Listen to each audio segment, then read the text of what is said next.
ولایت کے اقرار کے بغیر کوئی عبادت قبول نہیں. اس میں کوئی شک و تردد نہیں ہے, اس میں کوئی تفریق نہیں ہے کہ ولایت علی ابن ابی طالب کے اقرار کے بغیر کوئی عبادت قبول نہیں. جب عالمین کے رسول نے یہ ارشاد فرمایا کہ علی ابن ابی طالب کہ اگر کوئی مظلومیت کے عالم میں حج کرتے ہوئے مارا جائے اور احد کے پہاڑ کے برابر اس نے مال راہ خدا میں دے دیا ہو, لیکن اے علی ابن ابی طالب اگر اس کے دل میں تیری محبت نہیں ہے, جنت کیا جنت کی ہوا کی خوشبو کو بھی نہیں سن سکتا.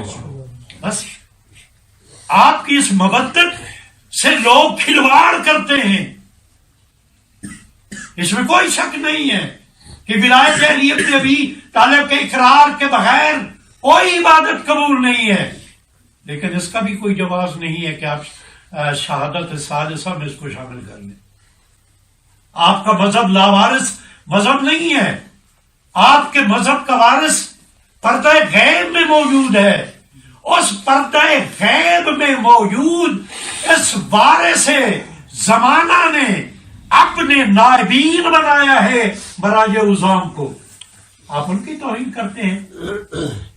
تو لہذا بڑی عاجزی کے ساتھ میں اپنے نوجوانوں کو متوجہ کروں گا کہ سوشل میڈیا کے پراپیگنڈوں میں نہ آئیں اور لوگوں کے پراپیگنڈوں میں نہ آئیں کہ جنہوں نے مذہب اہل بیت کو کسب معاش کا ذریعہ بنایا ہوا ہے, جنہوں نے اس ممبر سے بوریاں لگائی ہوئی ہیں مال کمانے کے لیے. لہذا ولایت علی ابن ابی طالب بڑی قیمتی چیز ہے, اس کے بغیر ہمارا چارہ نہیں ہے. لیکن میرا یہی پیغام ہے, ہم خوش نصیب ہیں, ہم نے ہوش سنبھالا جب ہماری سماعتوں کو تھوڑا سا کوئی شعور ملا. ہماری کانوں میں سب سے پہلے ہماری ماؤں نے, ہمارے بزرگوں نے علی کا نعرہ ہمارے کانوں میں منتقل کیا. میں رات بھی اہل سنت کے 2 محافل میں گیا ہوں, خالصتاً صرف ایک میں شیعہ پڑھنے والا اور شاید سننے والا بھی کوئی نہیں تھا.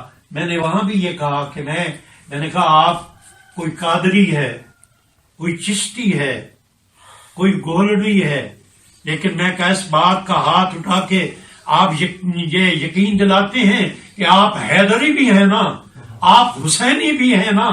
تو سب نے کہا, میں نے کہا دیکھیں علی کا نام لینے کا دوہرا فائدہ ہے.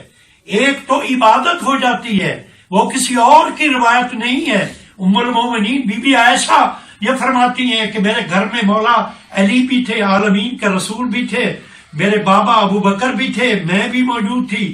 عالمین کے رسول گفتگو فرما رہے تھے. میں نے اپنے بابا کو دیکھا کہ گفتگو تو سن رہے ہیں خاموش ہو کے, لیکن علی کے چہرے کی طرف دیکھے جا رہے ہیں. مجھے بڑا محسوس ہوا. میں نے کہا بابا جان یہ کیا عمل ہے کہ توہین نہیں فرما رہے کہ عالمین کے رسول گفتگو کر رہے ہیں اور دیکھ رہے ہیں اب چہرہ علی کی طرف. میرے بابا نے کہا اے عائشہ میں ایک وقت میں 2 عبادتیں کر رہا ہوں, عالمین کے رسول کی گفتگو سن کے عبادت کر رہا ہوں اور چہرہ علی کی زیارت کر کے عبادت کر رہا ہوں, کیونکہ میرے محبوب نے مجھے یہ بتایا ہے کہ علی کے چہرے کی طرف دیکھنا عبادت ہے.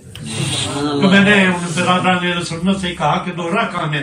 ذکر علی جب آپ کریں گے, نعرہ علی جب آپ لگائیں گے, ایک تو عبادت ہو جائے گی, دوسرا یہ نعرہ شناخت پریڈ کا ایک نعرہ ہے کہ جس نعرے کو لگانے سے جب آپ نعرہ لگائیں گے تو سامنے بیٹھے ہوئے لوگوں کا اگر چہرہ گلاب کی طرح کھل جائے گا سمجھ لینا ان کا نسب عالی ہے, اور اگر چہرہ مرجھا جائے تو سمجھ لینا ان کے نسب میں کوئی خرابی ہے. نعرہ حیدری